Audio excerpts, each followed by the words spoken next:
Hello, hello, hello, hello, hello, everyone. Welcome to another empowering live session. I am Marian, and today's conversation is one you don't want to miss. So I'm so glad that you are here. Well, this November, 1st November. So happy November. November is career development month. And we are going to dive into a topic that touches every single person, every single professional, entrepreneur, worker, employee, employer, manager, call it what you may, from entry level to executive. And the title of our session today is HR Across Borders, the questions employees, managers, and employers are afraid to ask. Ask anything. So before we begin, tell us where you're joining us from, and thank you so much for joining us today.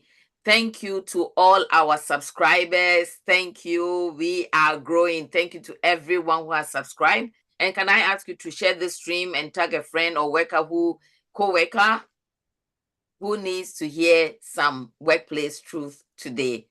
And remember our normal routine. If you have a question, please drop it in the chat.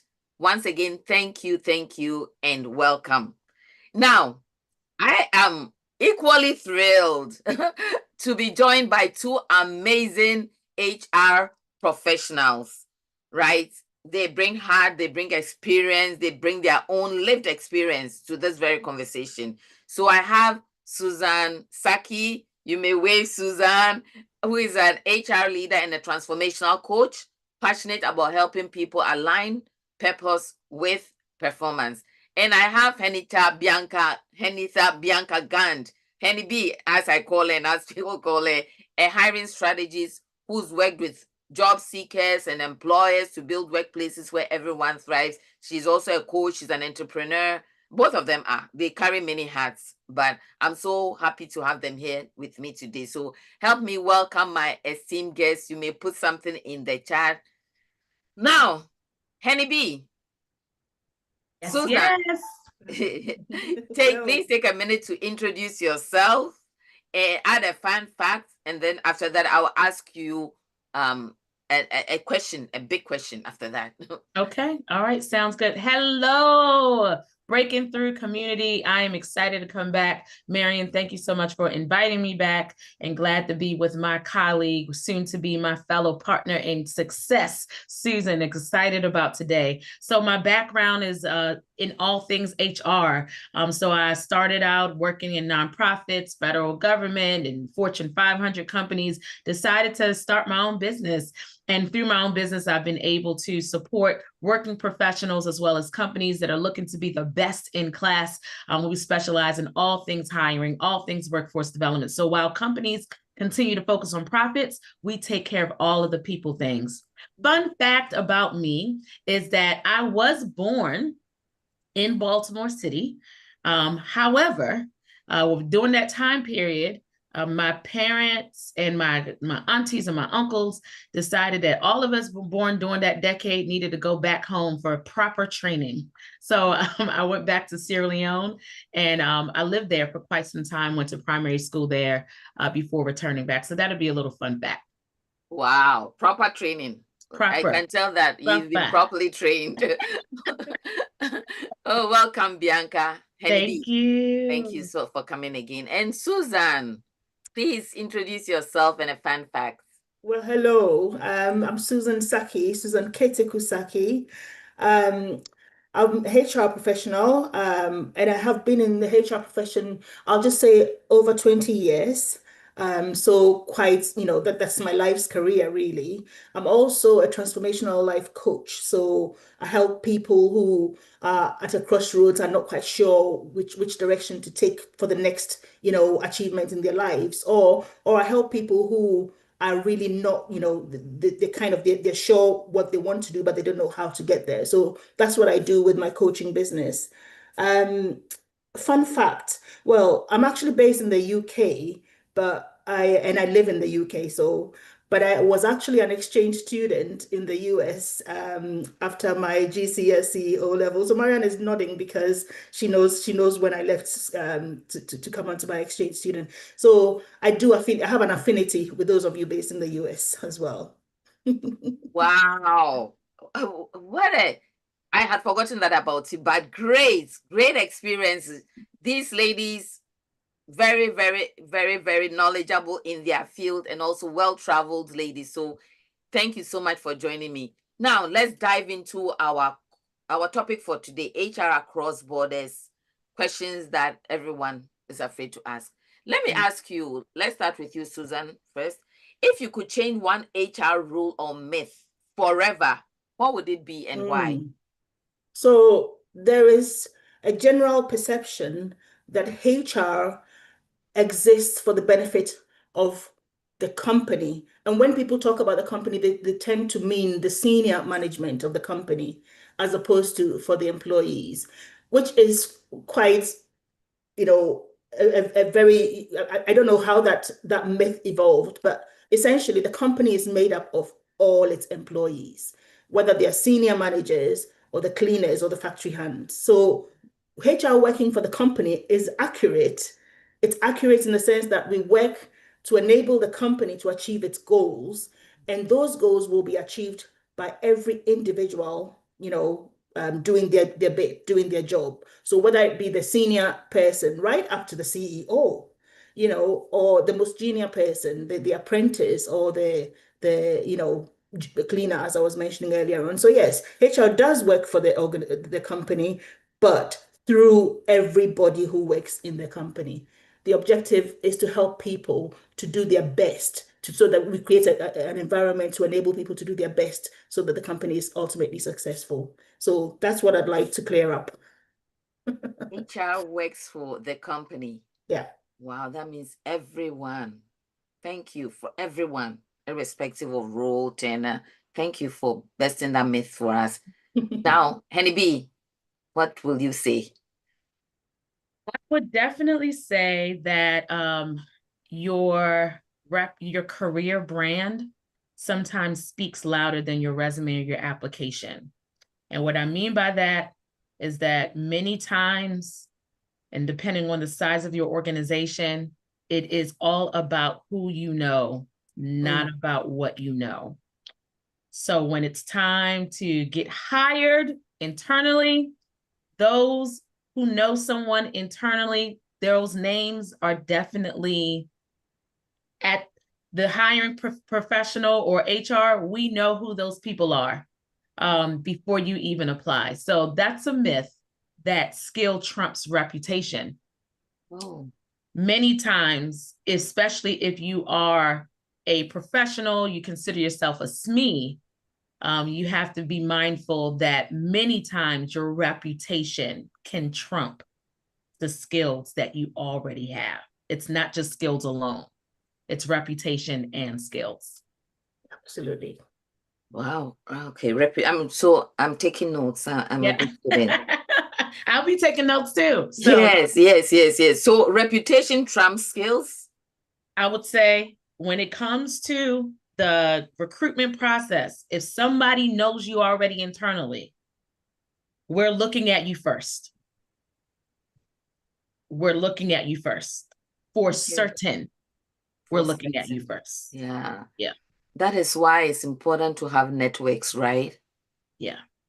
Okay. Yeah. Okay. I've learned something. Okay. Reputation trumps skill. Okay, great. Thank you, ladies. Put your comments in the chat because we will definitely be looking at your comments. Let's get to a big picture. What are the top workplace challenges you are seeing today across the UK, across the US, and how are HR teams responding? And of course, if you have experiences from other places, other nations that you all are affiliated with, by all means, share that with us. So this time, let's start with you, Bianca. Yeah, so especially in the US, we just kind of came out of the resignation, the height of the pandemic brought a different kind of feel in the US. And now we're experiencing lots of layoffs. And what I'm definitely seeing right now is a workplace or workforce fatigue with the desire for alignment. So because of all of the layoffs that we're currently seeing, what I'm noticing is that working professionals, they're like, well, how can I just, if I'm going to be working multiple jobs anyway, if my job doesn't care about me anyway, how can I pursue something that is in alignment with what I'm supposed to do and not just work a job for income? I'm seeing that there's a new evolution of people desiring to do both and not just going after the title anymore. People are really trying to figure out how they can put a blend together, a blend of purpose and a blend of income.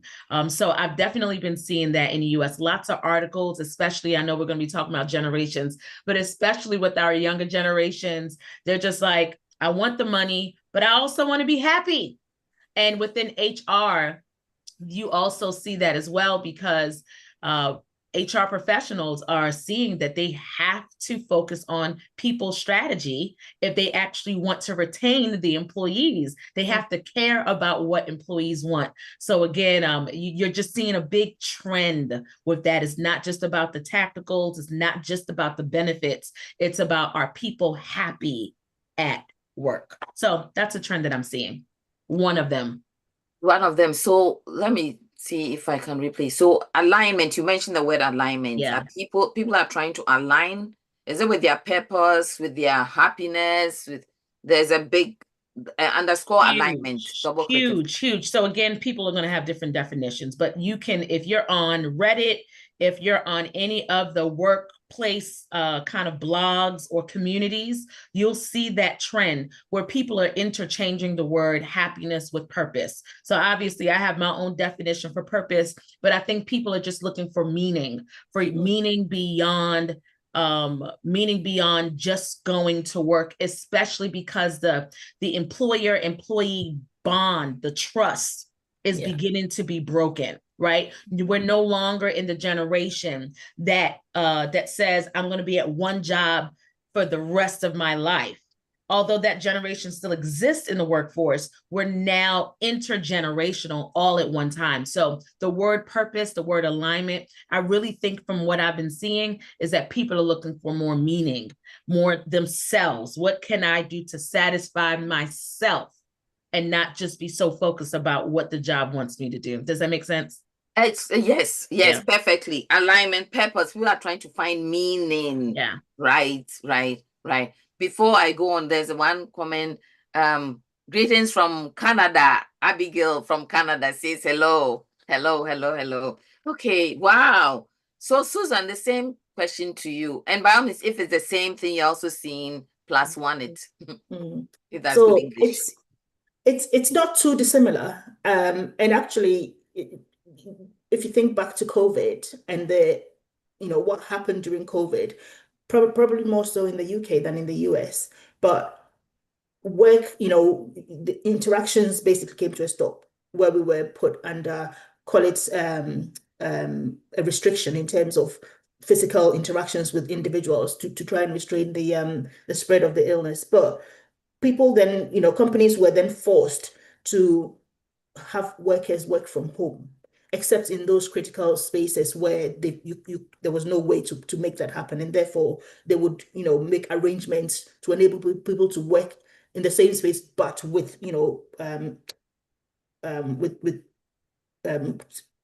mechanisms in place to protect them as much as they could. So people have developed a taste for working from home, right? And it means not having to commute. I mean, if you live in London, for example, if you live in the west of London and work in the east of London, it means not having to commute 2.5, 3 hours a day just to get into the office. That is quality time you could spend with your family. It means your children are not going to nursery. So you're at home with the children and you have that balance. You can keep them busy for a while you're doing your work. And when you have a break, you can catch up with them. Just improve the quality of life for people. And people are suddenly realizing, oh my gosh, all this time, I've been just doing we call it the rat race and we laugh about it, but actually it has an impact on the quality of our lives. And people are realizing I can do better. I can have better. Therefore, I'm going to have better. So what I've noticed is as we've eased away from, the impact of COVID is basically, eroded now. And we're trying to get back to normal, i.e. pre-COVID. People are fighting very hard against it. People are very, unwilling to come back into the workplace. And, you hear excuses about the commute, you hear excuses about the time lost and the quality of life and so on and so forth. People have become more aware of the better quality of life that they could have. Previously, we used to talk about it, right? We used to talk about it, and it was almost like the elite were the ones who had the luxury of doing it, or you had to be very senior to be able to have the flexibility to work in a certain way. Now people are like, you know what, I've proven that I can do it from home. So I don't see the reason why I should come back into the office place. So that has created quite a bit of a challenge for businesses because they've got to make a decision as to okay, we've got all this real estate, do we just cancel our contracts? Or do we actually shrink the space? Or do we force people to come back to work? And so on, as in come back to the office and so on and so forth. And for all of these things, forcing people back into the office, you've got to take account of the culture, you've got to take account of engagement, you've got to take account of how that might impact, turnover. There's all sorts of potential risks to the business that presents. So there are companies which are still going through that phase. Other companies have come to the realization, you know what, as long as there is oversight and there is monitoring and people are delivering the outputs that we need them to deliver, let's just leave them alone.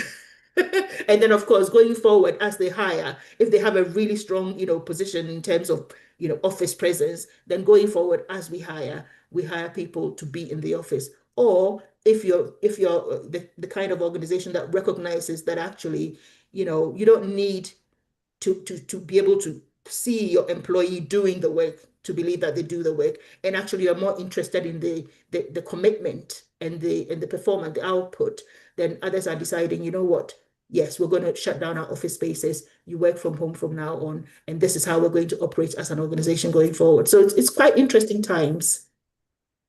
Wow, thank you. So I hear no more rat race. People know better. As they say, when you know better, you do better, right? Exactly. And then I had that quality of life. I mean, before COVID, we didn't know anything. And so, okay, but it's more complicated, right? So I can imagine the complication for employers, business owners, you highlighted that, and how business owners dealing with that, if you may comment on it a little bit. So different businesses have taken different approaches, as you can imagine. And, there's all sorts of factors that go into it. Where you have organizations that are unionized, so they have trade union presence, employees tend to have a stronger voice in that dialogue as to whether we're coming back to the office or not. So you'll find a lot of companies leaning towards the hybrid working pattern now. So previously it was, you're in the office or you're remote, whatever they used to call it. But now organizations are leaning towards the hybrid working pattern, which basically affords the employee to work from home a certain number of days during the week, and you have to be in the office a certain number of days during the week. And a lot of organizations are also rationalizing the opportunity to actually improve engagement through that process. So they're using the days in the office as hub days where, for example, a particular team would choose to come into the office on Tuesday because that's the day that, yes, they're going to, discuss projects and whatever, but that's the day that they're also going to go for lunch, or that's the day that they're going to do something else, something that brings the team together and bonds them. So that's a pretty clever approach to take. And there are others who have, make the decision. You come into work, actually they say you're working hybrid, and you talk to your manager or whatever and decide what days of the week you're coming into the office. Now, if the manager, for whatever reason, does not come up with a suggestion of a hub day or a structure that benefits the productivity of the team, then you've got pretty ad hoc activities. So Yeah. you've got people coming into the office, team members coming into the office. One person will be in the office on a Monday, two might be in on Tuesday, two different people, and different people on Wednesday and so on. So it's a bit scattergun. I think with time, organizations will evolve around that and come to a more structured approach as to how we do this. But it is interesting to observe the landscape because it's, up until recently, it was very much an employer's, Yes. marketing terms. This is how you're going to do it, end of, no discussion. Whereas now the employee has a much, much louder voice. So yeah. Yeah. Interesting. Bianca, do you have anything to add or? No, said Great. perfectly. Yeah. Great. Thank you so much. Thank you. And welcome everyone who is joining us. Thank you for joining this important conversation about HR and all the questions we all have. So it's interesting, Susan, you made the point that in the past it was what the employer wanted. Now you have to consider what the employees, right? And that is the meaning that you talked about earlier on, Bianca, and that's the quality of life. Mm, That brings us to what is happening, the generations that we have. mm. Generations and cultural differences. Let's go to this question. How do cultural or generational differences, how are they showing up in the workplace? And how can we handle misunderstandings before they escalate? And sometimes the misunderstanding is between the person or the different cultures, right, and the employers. Sometimes it's within teams. And so if you can speak to that, Bianca, I'll start with you. Yes, I love this particular topic. So I used to and still do provide, bias training and things of that nature. And in the US, unless you are under a brick wall, we know that many of the conversations tend to center around racial differences within the workplace, right? But forgetting all about the cultural, not knowing how to separate race from culture, and not necessarily knowing how to separate the generational differences from race. So it's just been an interesting dynamic, I would say, within the US workplaces. But one of the things I would say from a cultural perspective, I would like to always share this story because obviously looking at my name and, my parents taught me to be, articulate with my words, unless you have some key, eyesight, you wouldn't necessarily know my background or upbringing and things of that nature. So I was in a meeting one day and they started talking about those Africans. So they were talking about those Africans and how those Africans and those Africans and those Africans. So I'm just sitting there. And then at the end, and I was like, oh, by the way, I'm also African. The silence in that room was priceless. They're like, but you don't sound like them. Right. So I always like to share that story because do I believe that those people are malicious? I don't. Because guess what? I've also been on the other side where people are saying those Americans, many times we're just focused on one way. So one of the things I've seen is that those trainings that are being stripped away, that are being cut away, they really do make a difference because there are many people, especially your hiring managers and not just employees, but those that have power. Many times what I'm seeing is that they just don't know what they don't know. And it's more the more that I keep coaching folks, and it just keeps unveiling all of the little biases that we have. So with cultural, I think that that's really tied to that. When it comes to generational differences, I'm the geriatric millennial. So, so for us, it's all about transparency. That's what the studies say, and then Gen Z, they're all about authenticity. Like, are you real? You're not being real. And then the boomers, right? They're prioritizing loyalty and respect and order. And the fact that we're all still in the workplace, it's just super important that we lean into curiosity over criticism. And I think that that's the piece that we're missing. People that are bold enough to not join the conversation of attack, but really starting a new conversation with, let's ask questions. What do you really like? so we can avoid those stereotypes and grouping. So I think that's the other angle of this conversation I wanted to bring, because there's so much data about all of the things.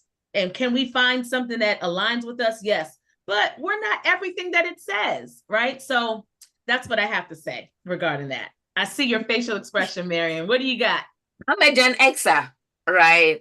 And an African American as well. So things have to be done in a certain way. But no, that's key. Is asking questions and that curiosity, and not assuming. I think that there's a friend of mine who says, I think that was a WhatsApp thing, that it's easier to assume than to think or to be curious. So yes, the easier path is the assumptions. But I like that these African stories. All righty. Okay, so Susan, what are you also seeing? And I think that's Bianca Hennither answered by asking questions, being curious, putting aside our biases to be able to help the generations work together. Because whether we like it or not, we have baby boomers, we have Gen X's, we have millennials, we have Gen Z, and I think is it Alpha. But anyway, Susan, to you. They're coming up. Yeah. Yep. Yeah. So we've got all these generations in the workplace at the same time. And absolutely right. There needs to be a level of understanding of what to expect from each generation in order to be able to interact effectively and productively. Sometimes I actually feel quite sorry for the Gen Zs, because everybody almost, talks down at them, oh, they're this, or they're that, or whatever, without actually stopping. Half of these people who are complaining about the Gen Zs have Gen Zs in their homes. They have children of that generation. They know exactly what they are. But when they turn up in the workplace, we kind of expect a miracle. It's kind of a shadow turnaround. That's not how it works. So in most organizations, organizations that I've spoken to HR or colleagues in, what they tend to do is you'll find that the generations will pull together, as in they sort of club together. At lunchtime, you see them having lunch together. They don't really interact as much with the other generations, but then it's up to the more experienced colleagues to reach out to them. So if somebody joins the organization, you do your onboarding, you try and integrate them into the team, give them, as much responsibility as they can, to build their competency, their skills and everything up, and interact with them in a respectful way that enables them to feel confident to join the other generations when they are doing their activities. They might even get to a point where they invite you. I don't know if they would, but they might want to invite you to their activities at some point. But it's a two-way street, and you've got to work it. And I think my personal view is that the onus lies on the older generations to try and embrace the younger generations, bring them on board. And yes, they're going to come on board with different ideas of how to do things. But is that such a bad thing? Is that such a bad thing? Because there are things that up until now, I should say, I'm not good at, especially when it comes to social media and some of these tricks and, techniques. These guys, they breathe it. They just, it falls off their fingertips. So I want one who is friendly enough with me, who would want to help me when I'm in trouble. I need someone to help me with, how do I do this? Or how do I do that? So it's in my interest to build relationships with them, right? And it's in the interest of all of us who have been here, especially you have people who've worked for organizations for 20 years and more.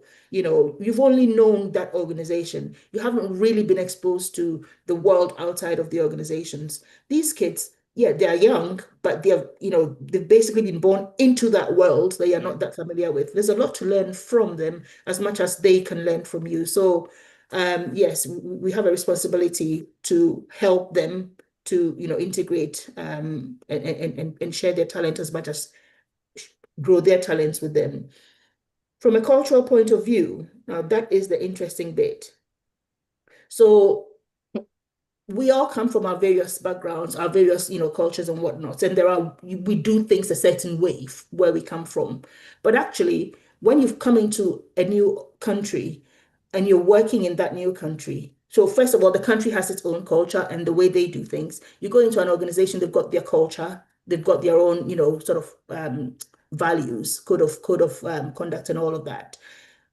It is your responsibility to comply with those principles if you want to be accepted and to thrive, to be given the opportunity to thrive. So those who come in and they don't like the way things are being done in this new space are not likely to do very well, because I think, Bianca, you said something earlier on about reputation and skills. Now, even moving into the actual, when you're already inside the organization, your behaviors, the way you respond to things, the way you interact with people is the marker that will help you to progress, right? So if you're constantly complaining, but not putting any constructive suggestions forward, you're constantly, putting people down because they're doing things different from the way you would do things, that's going to hold you back. Ultimately, it's a bit like going to visit somebody in their home and then telling them how to rearrange their furniture because you don't like it. Just it's a matter of just respecting the space. And you know what? I always say this: if you find yourself in an environment, because not every organization's culture or values will align with you. Exactly. And if you find yourself in an environment that is significantly a problem for you, move. There is a saying, you are not a tree, move. Okay. So if you want to do yourself a favor in terms of, not burning bridges and, just creating avenues that you can take to progress your career, just be mindful how you conduct yourself, be almost a role model that they can cite to say, look at this individual and the way they conduct themselves, and this is somebody we can trust, because you are the kind of person they're more likely to develop and to progress. Ooh, please, I need some interactions in the comments, in the chat. You are not a tree. So if the values are not aligning with yours, move. That is some serious stuff, right? Okay. So this question, as you both have been talking, I'm thinking that organizations are very global now, right? And both global and also companies might have some of their work being done in either Africa, Asia, or whatever. So now it's I don't know whether it's a melting point or you have different cultural, the diversity is even bigger than we all think. It's not solely, it's way people do things. You also, so talk to us about that. I have my own company as an immigrant, right? I'm an entrepreneur. Some of my staff, I have people from Bangladesh working for me, from Pakistan, from Nigeria, from Ghana. And you're already seeing different styles of doing, and then the age difference, and I'll speak to an employer like that who is here with us, who is listening or will watch after. Speak to that. Like me to go? Bianca, you can start. Yes. Yeah, we've had quite a few clients in that very realm, I would say, over the past few years. There was one company in particular, they had employees in over 20 countries. And then I had another company, they were based out of New York, and we ended up doing coaching. No, sorry, they were based out of DC, and we ended up doing, just me personally, ended up doing coaching with folks in 6 different countries. 3 of them were different African countries, right? So lots of experience with this. And what I would say, and I think one of the things that I've seen make a difference is that, and it's not just because you have people in other countries.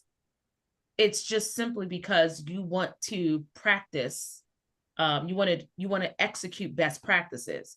And one of the very first things when you are working with anybody new, instead of just jumping straight into the work, getting to know them up front.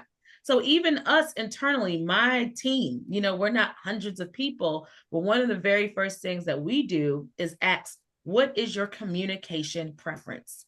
Most of the conflict comes with communication. Most of the barriers come with communication. So we just ask a simple question. We send a little survey. What's your preferred method of communication? How do you like to be appreciated? We ask really basic questions, and then I have everybody participate in a personality assessment or work style assessment. And you will be shocked at how those little things up front can make such a difference, regardless of what country. It doesn't matter. You know, when I did work in the UK, I was here in the US, but I worked perfectly with that team. And then the team that I worked with in Kenya, we had a whole lot of conflict, right? So it's just about getting to know, it's getting to know people up front. And I think that some of the mistakes that's made with employers is that they don't do the work up front because they just so focused on the work or whatever, right? And let's just say there's an urgent need. So I totally get it. But sometimes we wait too late to get to know people. And now the bridge of trust has already been divided. So that's one of the things I've seen work really well up front. Getting to know people first, not necessarily just focusing on what we do as a company, but how do you like to be communicated? What's your personality style? And then what's your work style? Because those two things are really different. Okay, get to know the people first. There's one of our recording that was on psychological safety. And step one is inclusion. People want to be included. You have to get to know them. So if you're a manager listening, because it's not always, you have the executive team, you have the senior leaders, you have the middle level, and if you're a manager here, get to know the people first. Know their personality, know their communication. Susan, do you have anything to add? But let me just read one comment. I see the comment. Hi, Gloria, you are welcome. And Jackie says, you are not a tree. Yes. Right. So equity and inclusion, it's a very topical, thing in the UK as well. I think it's catching fire across the globe.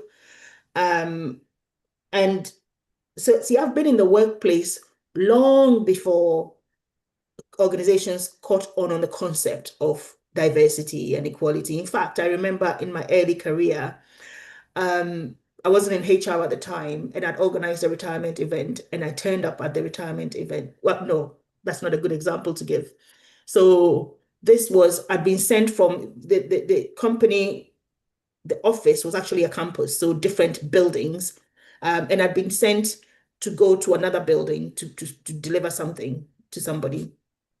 So I turn up there. They didn't say who was bringing it, or they said the name Susan, but I didn't know the individual personally, and I kind of assumed they didn't know me. So I went in, I got there, and I started introducing myself, and she just went, "Oh, of course I know who you are." I was thinking, is that good or bad? Because when somebody says that, it's either because they've heard something good about you or they've heard something bad about you. I'm thinking, what was that about? She says, oh, no, it's not that big deal. You're not that difficult to recognize. And this was an organization. Okay, let me just focus on the campus. The campus had about maybe 4,000 people on it. And I must have been one of maybe, if 10 or less than 10 Black people on the campus. So when she said you're not that difficult to recognize, I immediately knew what she meant. You're different. So you're easy somebody must have mentioned my name, and therefore she can't forget that. And I thought, that's interesting that it's the color of my skin that allowed her to recognize who I was. As I said, these were not days of DEI or whatever. I just thought it was a little bit strange. I felt a bit awkward. But the companies have become aware of DEI. And actually, because the world has opened, companies are going global. So they have to take account of the fact that there are different people, different backgrounds, different ways of working, different cultures coming into the workplace, and something needs to be done in order to almost speak from one sheet, to speak with one voice. So there's more activity going on then in the UK, and a lot of that activity is in the form of training. So there's DEI training, there is bias training, and of course, the statistics from employment tribunals also make it a high priority for organizations to train, because if you haven't done the proactive work, and then you find yourself in an employment tribunal and you lose, the penalties are higher than if you had made an effort to educate. So there is that element. On the ground, on the ground, people come in as individuals, right?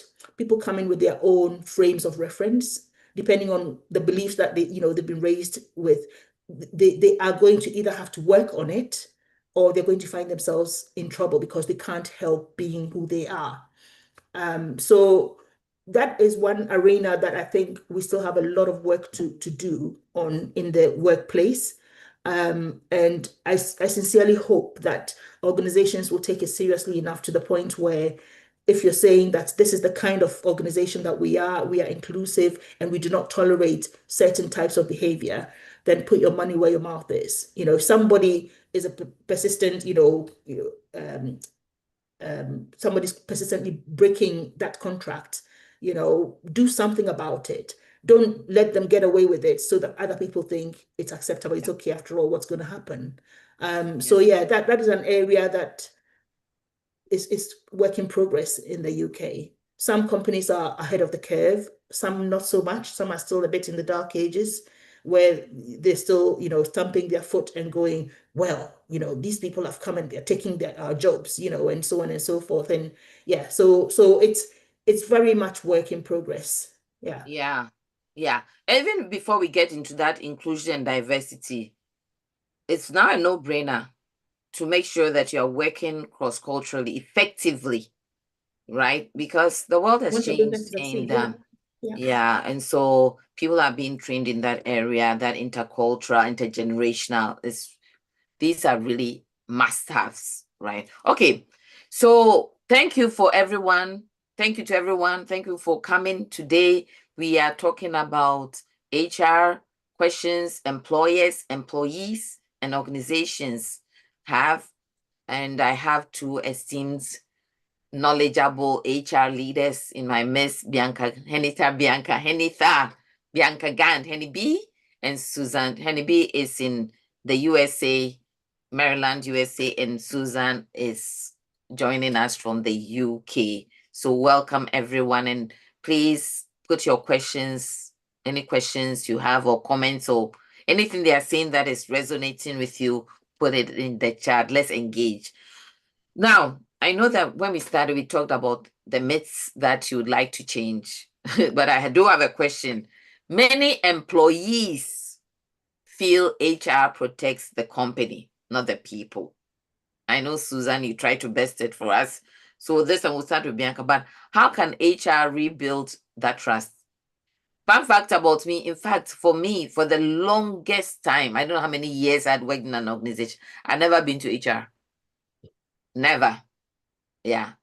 Everybody thinks that HR is complained. If you complain, they don't do anything. Those are myths. And so let's unpack, best demystify, give us the truth. Bianca, you first. Yeah, so I do have a different perspective. Okay. So if we could just be real for a moment, right? The perception didn't appear overnight. It did not appear overnight. It's just that now we have a workforce that's more vocal, right? We have social media, we have all the things. And I saw in a study that was done last year, I think about Better Teams, that only 26% of the workforce, and I believe it was just for the US, workers said that they actually trust HR to act in their best interests. So when I feel like I've had the best HR supervisors, mentors on the planet, to be honest. I think I've been just trained really, really well by some phenomenal people. And one of the things or the frameworks that I was taught on was from employment compliance. And it still carries till this day. Everything I'm advising comes from an employment compliance. The reason why I'm bringing this up is because employment compliance is not just knowing what the rules and the laws are, because in the US it's for, there are different employment laws for counties and cities, then states, then federal. So it's so many different layers. But when you look at things from that lens, it's not just about knowing what the laws are, it's knowing what the laws are so that way it protects the company.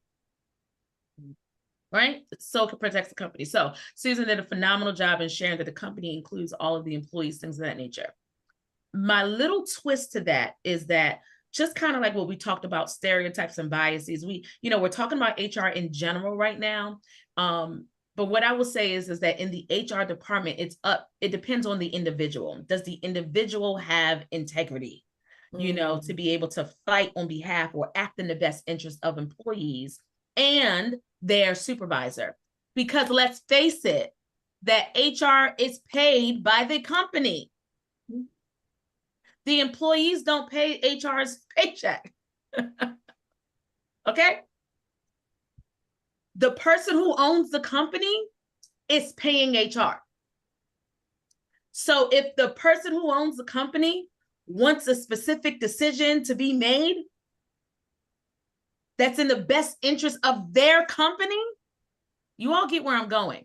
So again, I do believe that it's on a case-by-case basis, on a general basis, but that's where I just said I have a little twist on that, right? Because in essence, we all should be doing things integrally, right? And I have been in situations where I have had to be part of the committee to lay people off, right? So one of the things, obviously, who wants people to be laid off? But in looking at the performance and all of the things, some people need to be laid off. But one of the things that I was able to influence was to say, hey, can we offer them outplacement services to make them whole? Again, though, that decision was still based off of the CEOs, whoever the person is that owned the company, right? It wasn't driven because what employees wanted. It was about what the company wanted. So I think in order to build that trust, again, it's going to take some time and it's going to be a case-by-case basis. So I don't know if hiring officials are watching this, HR professionals are watching this. It's not that HR needs to be perfect, but we do need to be predictable. People need to know that when they come to us, we're not going, being a yo-yo. Oh, I'm listening to what you have to say, but I'm saying something else when it's time to make a decision. People want to see some consistency. And I think that's what it's going to take in the profession as a whole for that trust to be rebuilt. But it will take a lot of time because again, it's a case-by-case basis. Not every HR person has integrity. And that's just the fact. Wow. Okay. Actually, if I could just touch on that, and that really sums it up to the detail, the T. I think what we need to do as well, a better job of as well in HR, is just communicating with employees, giving people a picture of what they can expect. Because sometimes when they come to HR and they say, I've got this problem, we kind of go, oh, leave it with me. I'll talk to that person, or I'll talk to that person, or whatever. Which really, especially if that person is senior, that you're not just going to talk to them and get them to change their mind. There is a process that you're going to go through in order to get any kind of result. The best thing you could do for that employee is to manage their expectations and not go back to them at a later date and disappoint them.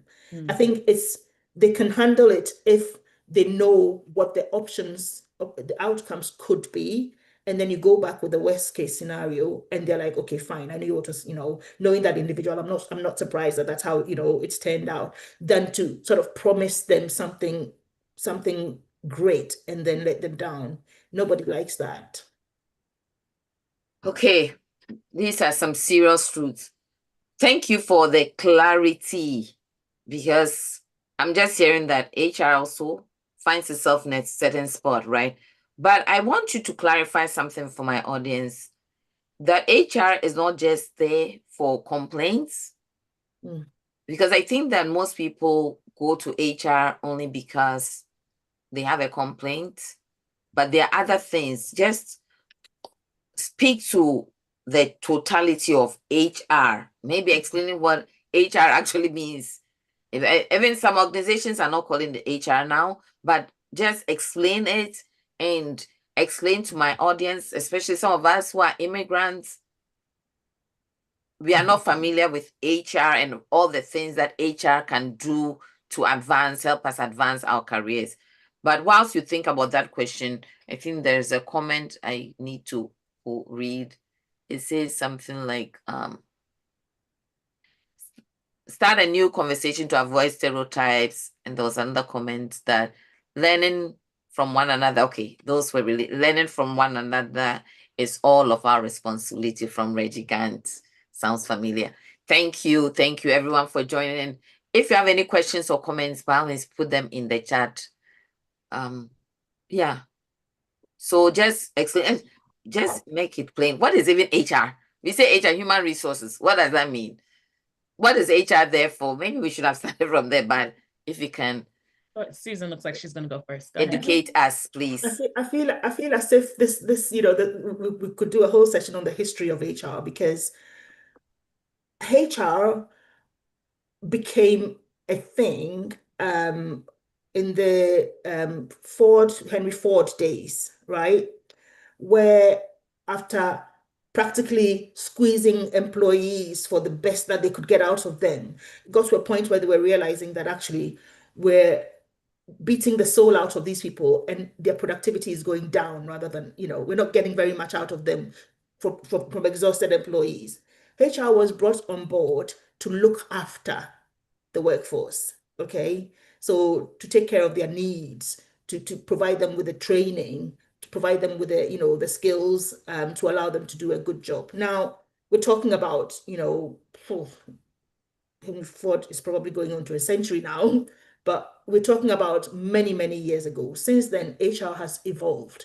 It evolved into personnel, which people refer to as tea and sympathy. Well, in the UK anyway, because the idea was that, if HR is there, you go to HR when you're upset and they'll give you, they'll make a cup of tea for you and sit down and sympathize with you, and it's evolved to the point where today, a lot of organizations, especially the larger sized organizations, are using what we call the Ulrich model. So with the Ulrich model, you've got a center of excellence, and then you've got the different functions of HR as a satellite, and then you've got a separate team of business partners. Okay, so let's say HR managers, but they're business partners, and I'll describe what business partners are in a minute. So HR is a pretty complex organization in itself today. So if you took a business partner would have a dedicated client area. So it might be the finance function, or the project management function, or whatever. And that HR person's job is to look after that team from its resourcing needs throughout to its employee life cycle needs, also through the projects, supporting them with people projects, develop a people strategy for that client area. So you understand what the leader of that client area is looking to achieve, and you develop a strategy for the people side of things to sort of align and help them to get to that goal. So that's what the business partner would do. But the business partner would be doing this by tapping into the resource of the center of excellence and from the other functions around. So your HR shared services for admin, for example, center of excellence for if you were trying to design or come up with a training program, a development or leadership program, for example, you tap into. So it's an organization all of its own inside the organization. So depending on what your experience of HR looks like. I've also worked in smaller organizations where it's literally the HR team, you're the HR advisor, so people come to you because you're the face of HR. Now, as far as whether people come to HR, for complaints or for something else, it depends on what's going on. If you've got a bunch of leaders who are probably not as equipped for the job as they could be, and they're upsetting the apple cart, then you're going to have a lot of complaints from employees, right? So they come to HR hoping for HR to help them to deal with the issue on hand. And some people, unfortunately, come in with the expectation that we say this to HR and therefore, I've got a problem, therefore I'm right, and HR is going to fix my problem for me. And again, HR needs to do a better job of communicating. So, for example, understand what the issue is, understand where the employee themselves may have contributed to the situation, and advise, coach them, And if there is something, some coaching to be done with the manager as well, go and do that. But not to make promises, to look at the whole picture and then come up with solutions. And it may be actually the problem is not just about the individual, it's something to do with the whole team. So do the appropriate investigation, establish what the issue might be, and then apply the appropriate tool to address the problem. Oh, wow. I'm learning so much. Tea and sympathy. Okay, thank you. Bianca, anything to add about what is HR? And maybe there might be some slight nuances with how the US sees HR or HR is functioning. Yes, Susan, great job. Great job in going deep into that for sure. I would just add that whenever I'm explaining this to new HR professionals, I tell them that, the company is responsible for producing, whether it's widgets, services, and HR's role, whether it's your people department or whatever the term is being called these days, handles everything regarding that touches the workforce.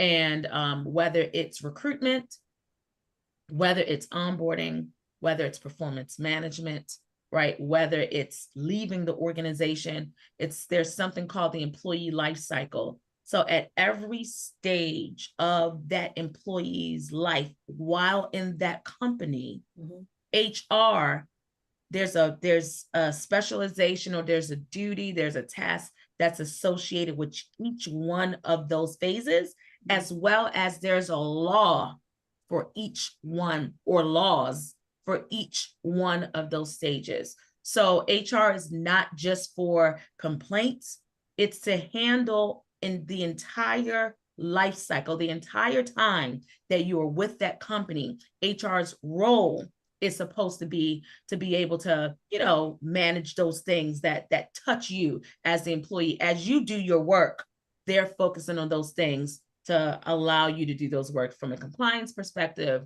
holistically, you name it. It just depends on the priority of the company, and it depends on the priority of that HR department. And I just wanted to add to Susan's point, she worked for a smaller company. There are some people that might be watching live or watching the replay that don't work for companies that have HR, right? That don't have that. So HR is a position as well as it is a function. So if your company doesn't have an HR person per se, trust me, there's somebody that's handling that function. So whether it's a CEO, COO, CFO, doesn't mean that they're doing it well, but somebody is handling that function. So I just wanted to make sure I added that level of clarity. Yeah, thank you. And then there's a little piece that even before you are hired into the company, HR is involved. Right. So attraction stage, the attraction stage, and then they're thinking about the retention stage and how to support your growth. Yep. Very, very good. So let's just jump into how can people use HR to advance their careers? If you can do that, and then we'll jump to negotiation.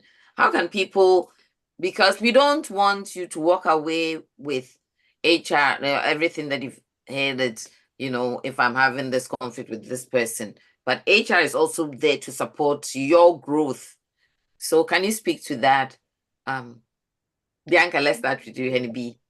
No problem. So HR can definitely be your advocate. Okay. So again, we are at the table before you are hired.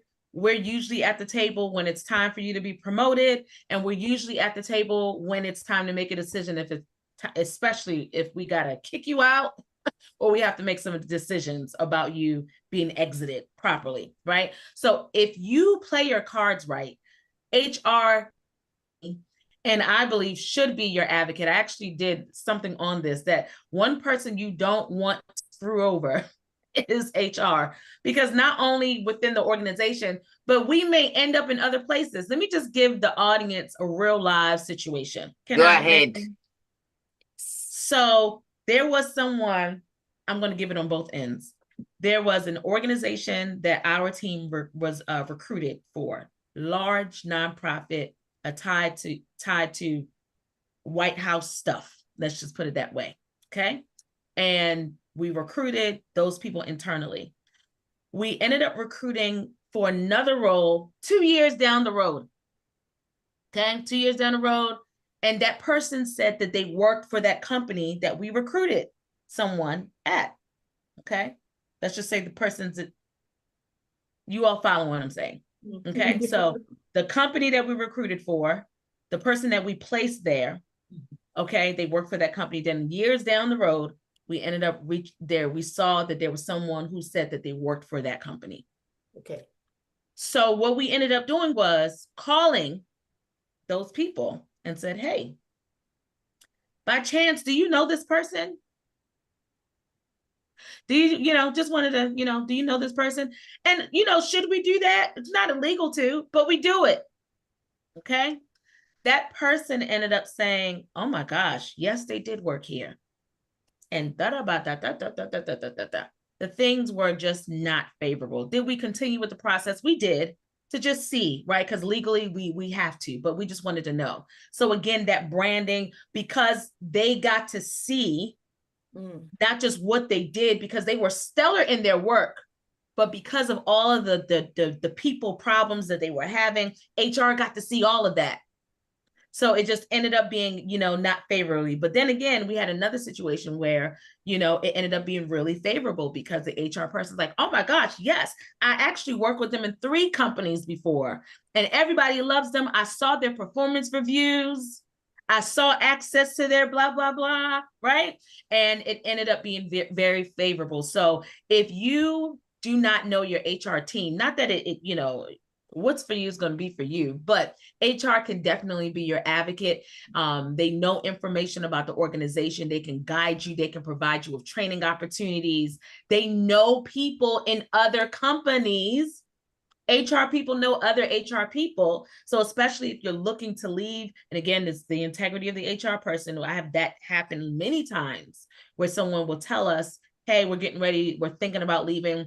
What other industries do you know anybody else? And again, HR can definitely be in your advocate there. Recruitment, training, just workplace matters, supervisory complaints. They can really be an asset if you use them strategically. Yeah. Excellent benefits to you. Everything. Yes. Yeah. Great. Susan. Oh, wow. So it's very much alongside what Bianca just explained. Not to say HR has the power and will use it, will abuse that power in any way. But if I'll give you an example, in a former organization I've worked with, they were big on things like leadership development or succession planning or talent management, right? So when the senior management are sitting there and looking at, okay, we want to sort of plan succession for this senior role. We've got these people who look like, they're doing well in their current roles, and but we don't know what their aspirations are, because sometimes the managers are not having the appropriate conversations, so they don't know what people's aspirations are, what they want out of their career, and so on and so forth. But actually, there are people who will reach out to HR and say, look, I've been with the company so long, and I've done this, that, and the other, and I've I would like a promotion. How do I go about it, or whatever? Well, that's information, isn't it? That you could take to the table to say, hey, this individual is actually, striving for progress, and have a conversation with them and see whether this is something that would be of interest to them. So you almost direct the manager to that individual, because they have, spoken to you, just come to tap you for some information, or just had an interaction with you. So that could be quite handy. Also, sometimes, there's a short-term project, and they're looking for somebody to do something, to do some work on it. It may not be a permanent position. It may not come with a pay rise or whatever. And so people are a bit reticent about putting their name. So why should I go do that harder job and not get extra money? But you know what? If you know of somebody who is looking for an opportunity to progress, you might give the manager a nudge to say, look, how about talking to that individual, because they are looking for something, and then it might be the next stage, the next step that takes them, to the next step and the next step until they get to where they want to be. So HR is not your enemy. HR is actually there to help you to do the best that you can do, be the best that you can be, because the company benefits from it. Okay. So yeah, talk to HR, ask them questions. If they don't have the answers, they will point you in the right direction, and that's what I would say to people. Yeah. Fantastic, fantastic. Oh, I'm enjoying this conversation. I'm learning a lot. So one of the big questions is negotiation. Mm. And the audience, we have immigrants here, we have people who may say they're introverts, they don't know how to do the negotiation. And negotiation comes in different forms. So I want you to start. Maybe Bianca, you start. Oh, okay, you went on. Okay, you can start with negotiation. In my book, Breaking Through the Immigrant's Handbook for Thriving in the Workplace, there's a chapter on negotiation. It's a skill every manager needs, every employee, business owner, because it cuts several ways. So spend some time on this for us. What do you do? How do you do it? You've never negotiated, you don't know what to do. So let's start with you, Bianca. Yes, another favorite topic, and literally can be a 4-hour training. It has been literally a 4-hour training is what we can do just to practice. Yes. And by the way, let me say that Bianca and I have a series coming up on negotiation. So watch out for that. Yes, I know Susan is going to drop some gems. So I'll just share a quick, few things about negotiation. One of the things I think that would be a good takeaway for my Breaking Through audience is that negotiation is about alignment and not aggression. Okay. And that employees who prepare with data and show up with value, they're more likely to secure favorable terms than those who just wing it, or those that are just, doing it out of emotion. I'm frustrated. I heard that Jane, was paid $10,000 more. So I'm going to go in there and tell a piece of my mind, did you see all the things that I'm doing, versus being strategic, not emotional, to come with facts and say, hey, you know what? I noticed that over the past year that I've been able to contribute towards the company's ROI, my favorite word, return on investment. And based off of my contributions, as well as the market value for this role, just was wondering if there's any room for an increase, just to start the conversation. Again, approaching it strategically. But again, there's so much about negotiation, whether it's when an offer is made or while you've already been employed. Those are two different strategies. If you're already working there, a whole nother strategy I like to use, or multiple strategies rather, versus when an offer is made to you. But I would like to just share like some statements with the audience, especially for those that might be watching the replay. Again, something you could say is that in the past, if let's say you're already there, you could say, in the past year, I've helped drive blah, blah, blah, blah, blah. Use data, make it quantitative, right? Show the accomplishments. What did you improve? What was reduced in income, right? What were the things? What was the impact? And you could say that, which directly supports our business goals. I like my compensation to align with that level of performance. Can we talk about that today, right? And then you'll just see what they say. So I just wanted to drop that. But again, I know we're about to get some more nuggets. And Marian, I know that because of your chapter in that book, I know you can go on and on about this as well. So I'll pass the baton over to you, Susan. Yes. So before Susan, so you said alignment and not aggression. Yeah. What is the value you are adding? Yeah. And think about the organization's return on investment and use data. Use data. Don't go and be all emotional, subjective. Use data, show what you have done. But before, Susan, you come on, let me read some of the comments. HR is from attraction throughout the entire life cycle, employee life cycle. Thank you, Reggie. Then Erabo say HR doing the research on new hires is not bad, but you can't rely on another colleague on hiring decisions. Okay, I think this might be a question. So let me read it, take my time and read it. HR doing the work on new hires is not bad, but you can't rely on another colleague on hiring decisions. What if the one who gave the tea about the other employee is a disgruntled one? Do you want to answer that before we go to, that's from a rabble? Thank you. Susan, I see your mouth opening. You want to go first, or you want me I to go? I know this was something that you said, Uh-huh. Bianca, but I would like to speak to it if that's okay. Yeah.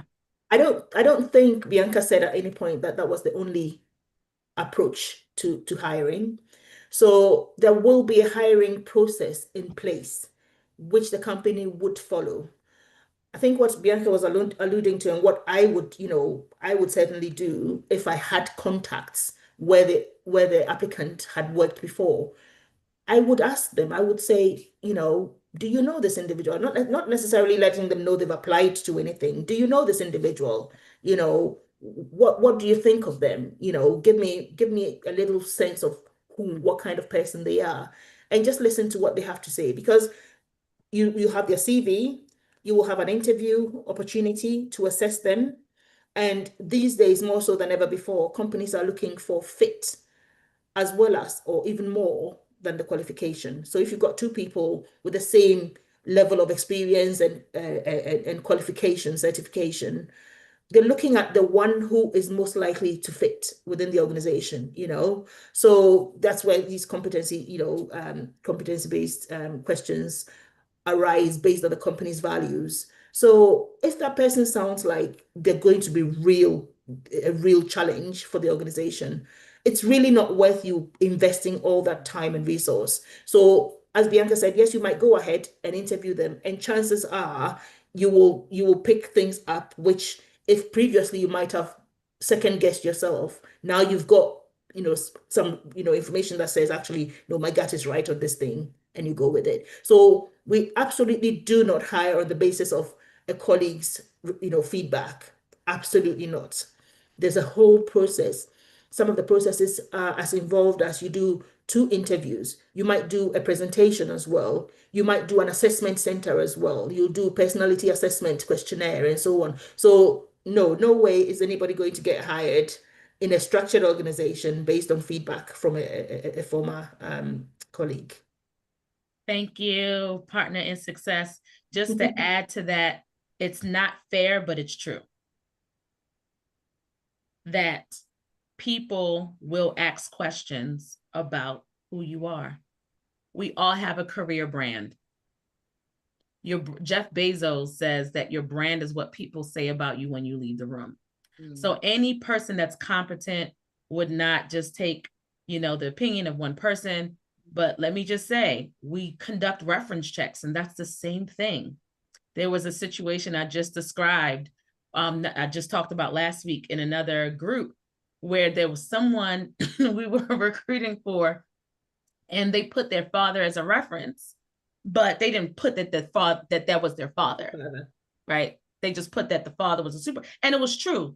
They worked for the father's company. So it wasn't like they lied or whatever, right? Well, guess what? The father said that they would not recommend him. That's the story I always share, right? So again, it's not fair, but it's true. People, everybody has a brand.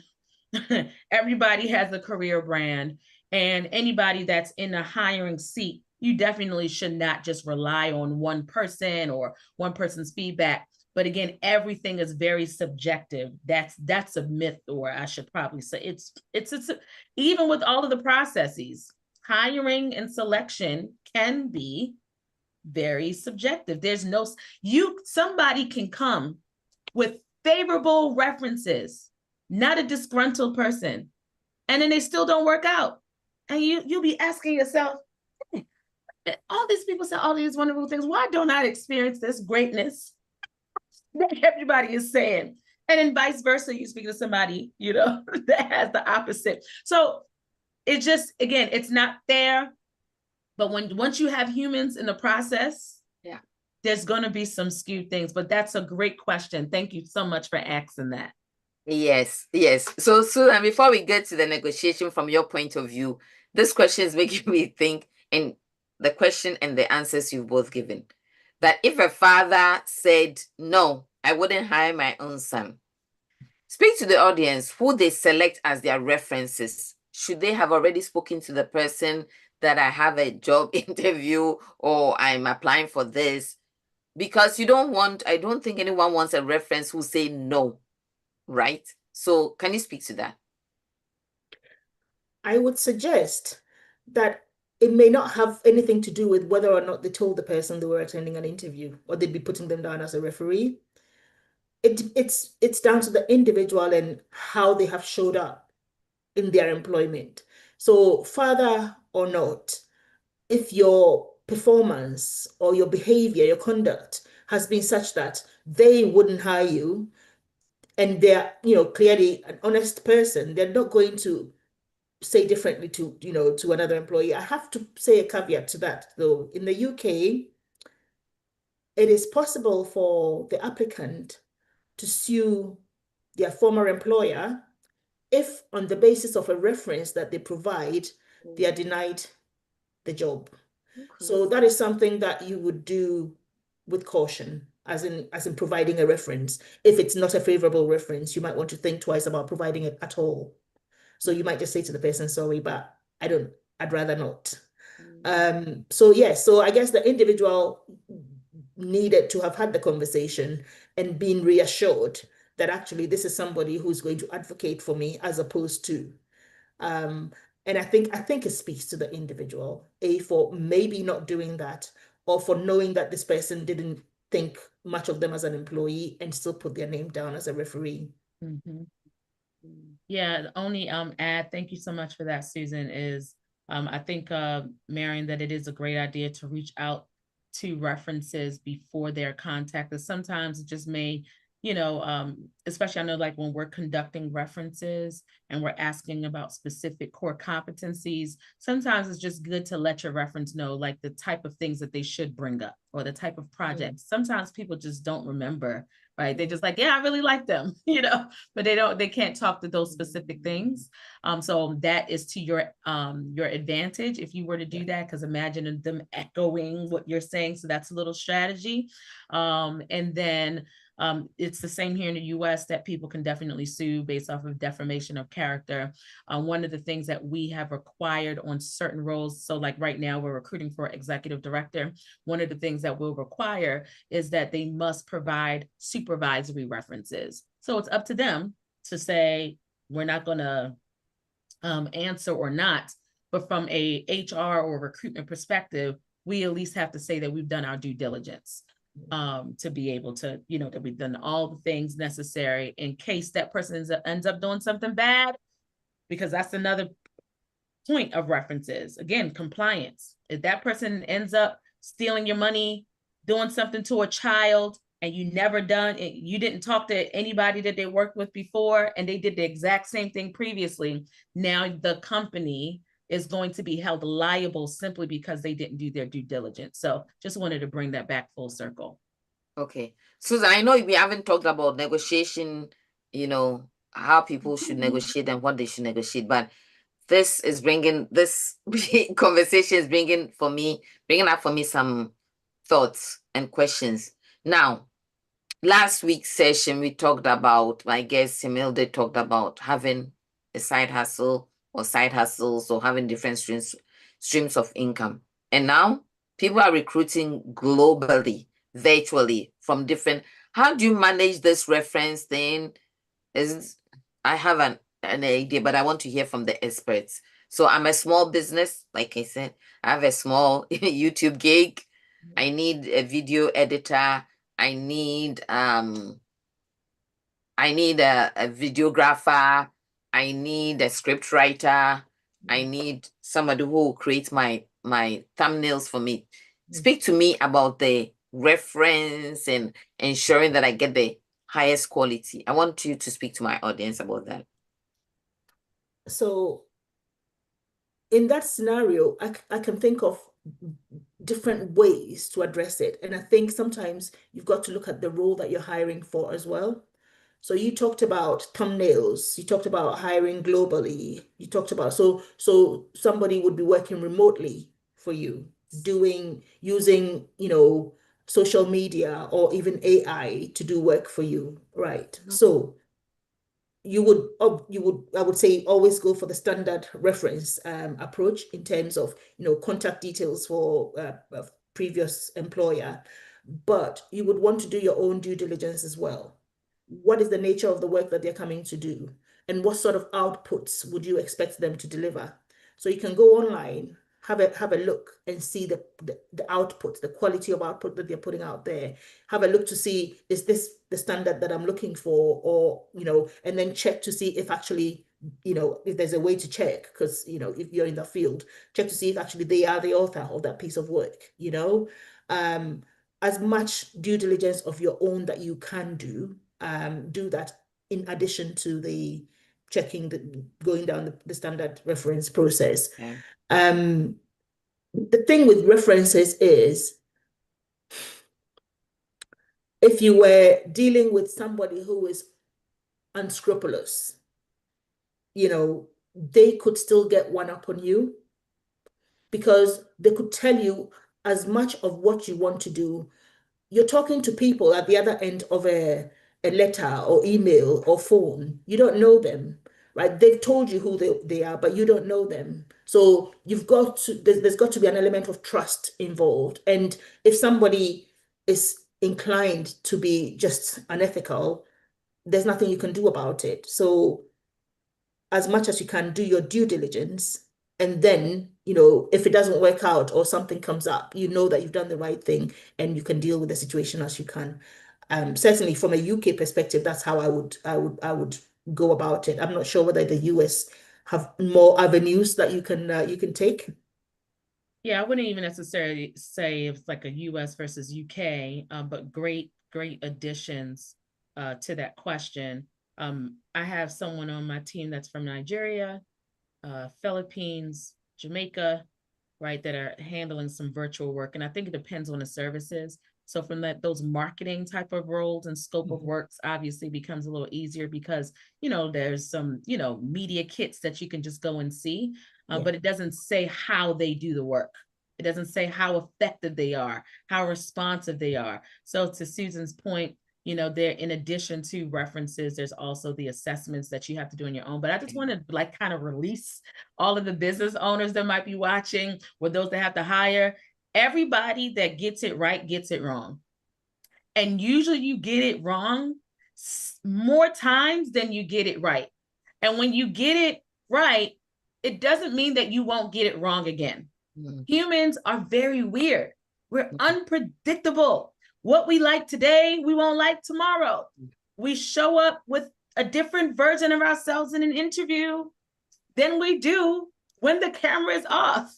I'm not wearing lipstick after this video today, right? So I just want to kind of relieve some of that pressure. Like, sometimes you just have to go through it, because sometimes it's the more people that you talk to, then it becomes clearer and clearer as to who you really should be talking to. But in terms of freelancers, things of that nature, I like asking for previous projects.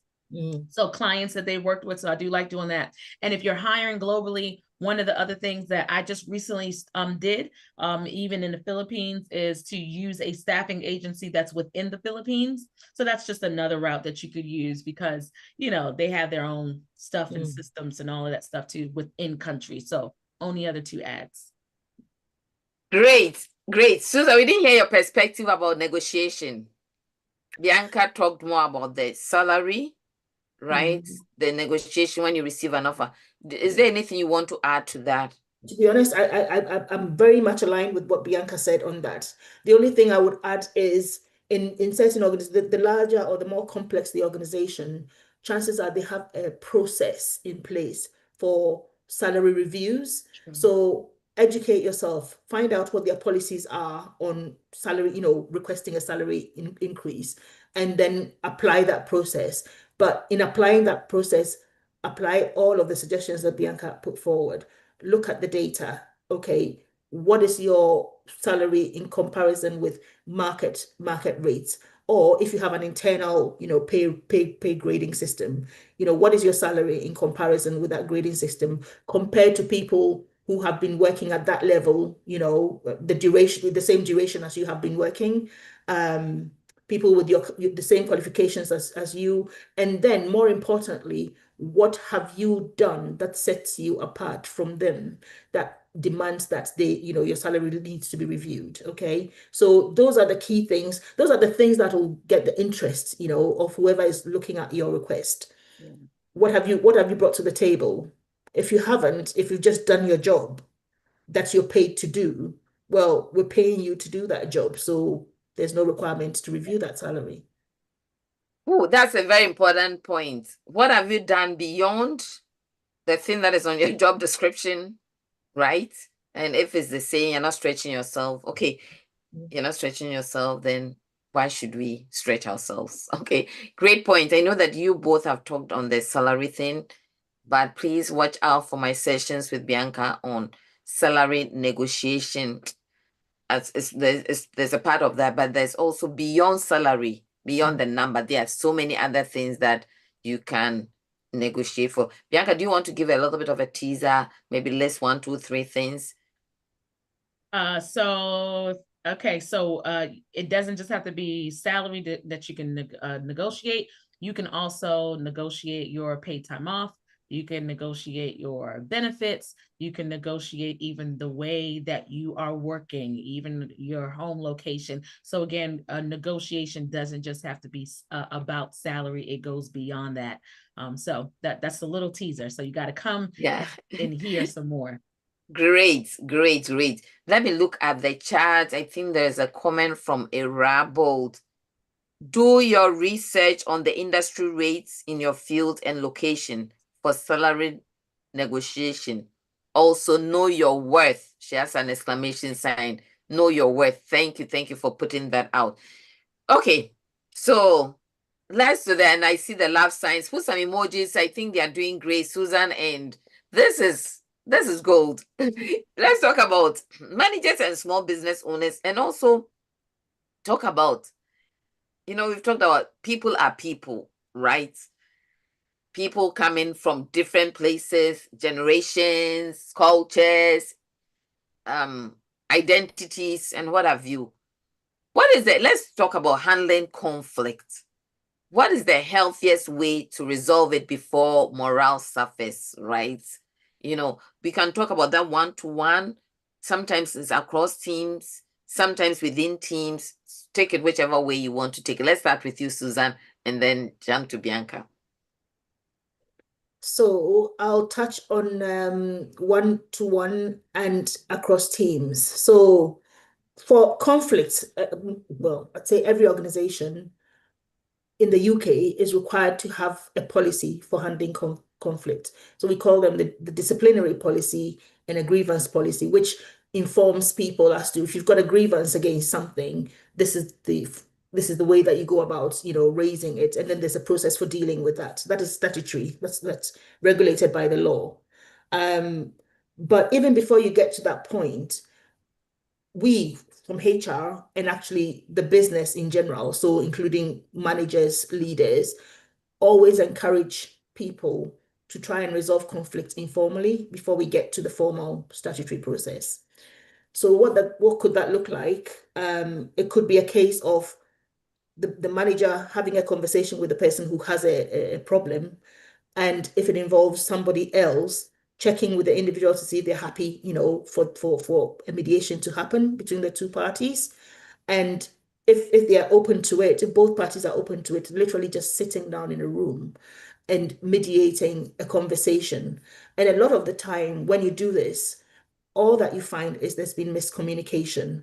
Somebody's misunderstood something, and it's completely, thrown the relationship up in the air. So try and resolve conflicts informally in the first place before it goes formal. Having said that, if somebody refuses to do it informally, they have a statutory right to raise a grievance. You can't stop them. Okay. And what that would involve with the grievance is you'd be invited to a meeting to elaborate on the complaint, and then the hearing manager would talk to the parties involved to get their side of the story, and then make an informed judgment as to actually what should the outcome look like. and let you know. Okay.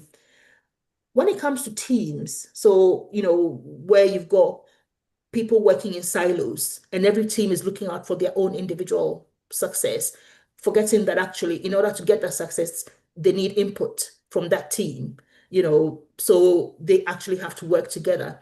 The way that you could do that is just look at the whole, process, what they call it, SOW, standard of work. Look at the way that work is done, so that instead of letting them go off and do their own thing and go off and do and not talk to each other, you might want to put in place some governance meetings, if you like, where there's a cross-functional governance meeting. So you've got representatives from both parties, both teams coming in to share salient information, salient updates, so that each party knows, okay, this is where we're at, that's where we're at, and therefore this is what we need to do. And actually, in the governance meetings, also look to share resource to help each party where somebody is stuck or they need extra resource or they are struggling with contacts here, do we know somebody who can help us move the needle, and so on and so forth. What come together to work. And if they do that a few times and start seeing success, that's the end of the problem, because they then recognize the value of working together. Because especially in an organization where there is no, how do I put this? An organization where it's almost like each for himself and the devil for the hindmost, right? So, I need to be seen to be doing better than that other party. It's almost like pitting people against each other. That is where you get a lot of that team conflict going on. And the company needs to actually take a look at the way that they structure reward to minimize conflict. If on the other hand, the conflict is coming from maybe a leader, of a team or key parties of a team, that needs to be addressed as well by having that conversation with the individuals to address the behaviors that are causing conflict. So that is how we would deal with it. What was the other party? Sorry, the third one said individual, team, and across the organization. Across the organization. If it's just conflict here, conflict there. But I think you've given us Yeah. I think those are two key. The individual and team are the two key types of conflict. Yeah. Like start informally. I think that is key. Start informally by engaging the individual. And then if it doesn't work, you move up. Okay. Bianca, thank you. So thank you so much. Conflict is inevitable. And everybody has different conflict styles. And I think not going back to what I said earlier about not knowing your people first is the challenge. So imagine if you could know people's conflict style. Again, when you start having those discussions about how people like to communicate, it gives you insight. It gives you so much insight, especially when you talk about it. But again, it's understanding that everybody has a different conflict style. We all grew up differently. I'm a confronter. I am able to address conflict, and I'm not going to be mad at you tomorrow. There's other people, you address them, and it's like, we can never talk again, right? Because there's conflict, right? So again, conflict also doesn't have to be bad. Yes. Right? Conflict is addressing, but it is inevitable. But toxicity is optional. So, and that's what happens when we avoid conflict.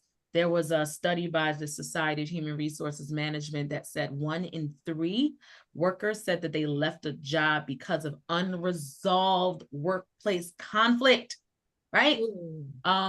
So again, that's a heavy number, unresolved. So it doesn't mean that, it wasn't addressed, but it just wasn't resolved. And again, because people have different styles. So I'm just add this one thing, because I think, Susan, you did a great job in the different lines within an organization. But regardless of where you find yourself, whether it's you having conflict with a peer or the supervisor having conflict with you or whatever, everything rises and falls on leadership. So if you are a leader of your department watching this, if you are the leader of the organization and conflicts are arising more frequently, then it's up the leader really should be doing something about it? Do you need to bring in training? There needs to be something. Or is it you? Is it your conflict style that's penetrating throughout the organization? Because I've seen that as well. It's not always them. Sometimes it's you. Yeah.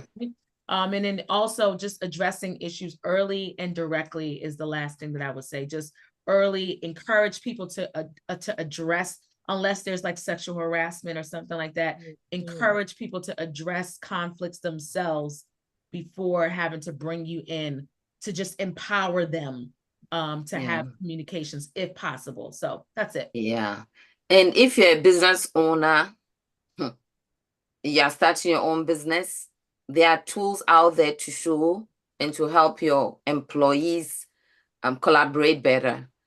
Conflict is inevitable, and there's this model, SBI, situation, behavior, impact, so that you remove, there's a model that you might want to, situation, behavior, impact, you remove that personal, this was the situation, this was the behavior, this was the impact. So that's a tool that people can use. We're about to land the plane. We're about to land the plane. And we've talked a little bit about that inclusion. And I think, Susan, you were more about employers making sure that they are providing all the necessary trainings and creating the environment where there is inclusion, people feel truly valued, right? But let's talk about how can employees, or you can talk about both, also contribute to creating a workplace of inclusion and belonging. Because you spend 8 hours, whether it's virtual, hybrid, or sometimes even more, or 4 hours, whatever. How can we ensure that our workplaces are more inclusive, that belonging? What's the contribution from all angles? Yeah. So I would start off by saying, first of all, when you join an organization, you need to understand what the expectations. So your employment contract would typically tell you what the terms and conditions are. And then you'd go in and you'd have either an employee handbook or the policies. They all come together to create a framework of the type of organization that you've walked into, assuming that they actually practice what's on paper. Okay, I'm not going into that right now. So when you join an organization like that, you then need to be mindful if any of what they're saying does not align with your values, or it doesn't feel comfortable for you, then you need to advise yourself you're in the wrong place, or you need to work on your mindset and get a bit more open-minded about trying to accommodate what the company expects from you. So for example, you might come from a culture where maybe women don't hang around with men or something to that effect, right? And your team, you have teammates who are female. You're male, you have teammates who are female, and you're assigned to do work with them and whatnot. And you don't want to, sit with them. You don't want to talk to them. Those are red flags, right? That is, not only are you creating an impression of not being inclusive, but you're also sending out signals to say you're a difficult person to work with. You don't comply, you don't align with the company, you don't share the company's values. And it's only a matter of time before a conversation might be had with you, to say this is not working out. And you've got to be honest with yourself. If you're that uncomfortable doing what is expected to be the norm within that organization, then probably you don't belong in that organization. Okay. So that's an example of what you can do. Things like recognizing other people's, respecting other people's values as well and backgrounds. That comes from talking with your colleagues, engaging with your colleagues, have the odd coffee with them, during your 15 minutes stretching break. During your lunch break, sit down with somebody to have lunch with.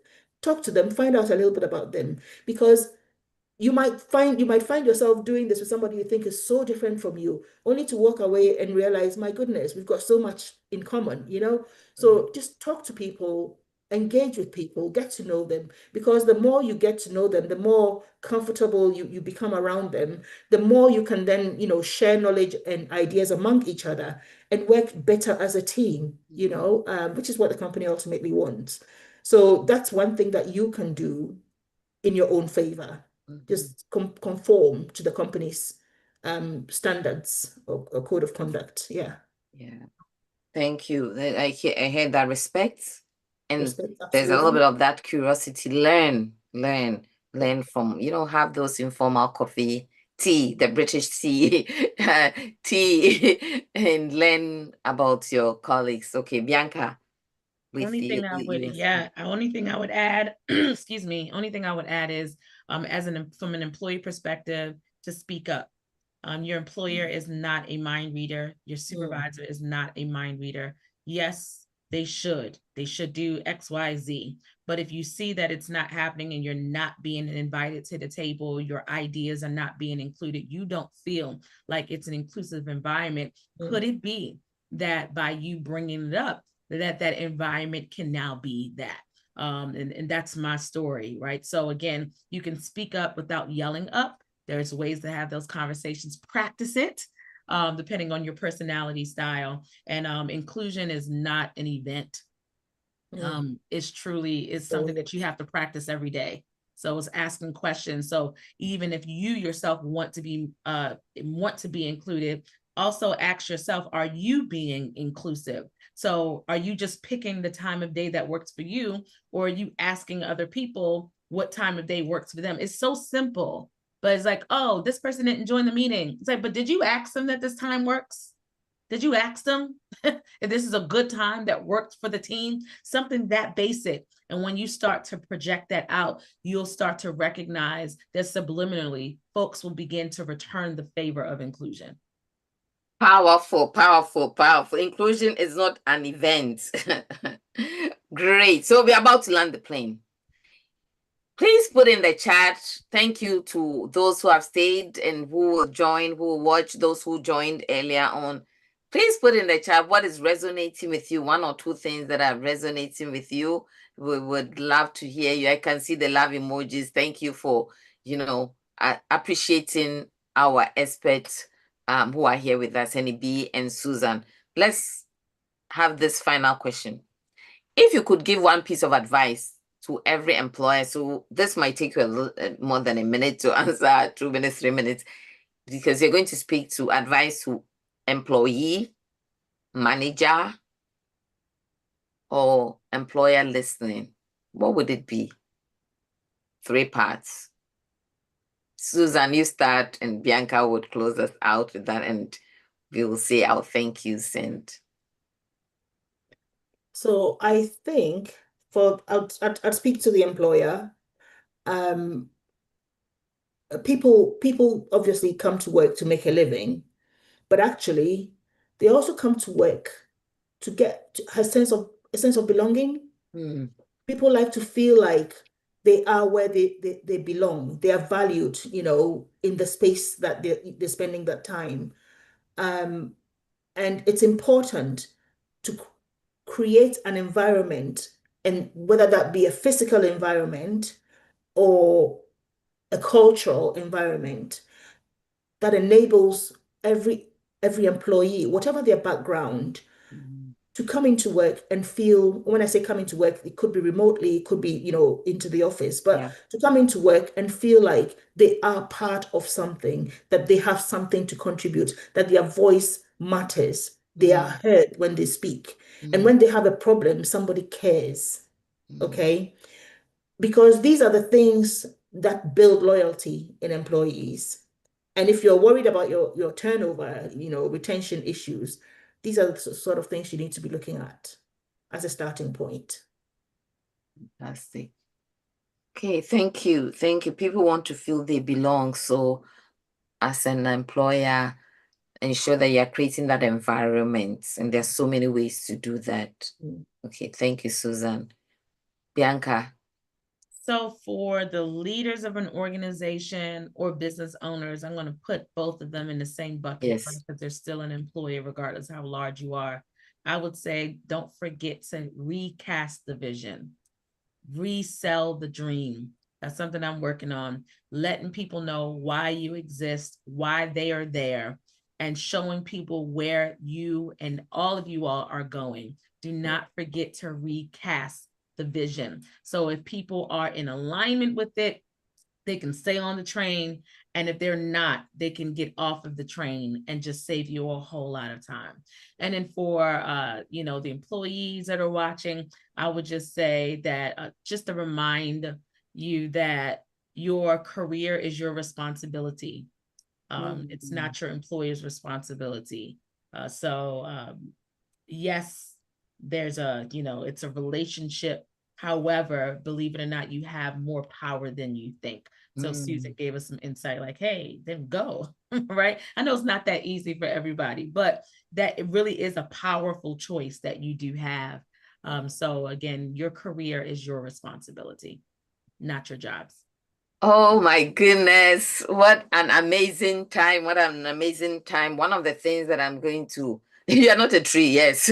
If the values are not aligning, start looking at other organizations that you may align with. And your career is in your hands. You have more power than you think. And so many things. I hope you took notes, but if you didn't take notes, please go back to listen. Everyone wants to have meaning. That's the landscape that we shared from the very beginning. That meaning, the purpose, and the quality of life. So ask yourself, am I getting all these things? There is power in my hands, like Bianca has just said. And what is your brand? What is your brand? If I were to talk to your former employer, a colleague, like Susan said, it doesn't matter, what is your brand? What brand are you carrying with you? Thank you so much, Henny B. Thank you so much, Susan, for sharing your wisdom, your knowledge, your honesty, and your stories. To everyone watching, remember, HR can be your advocate. Use HR to your advantage and for your growth, your career growth.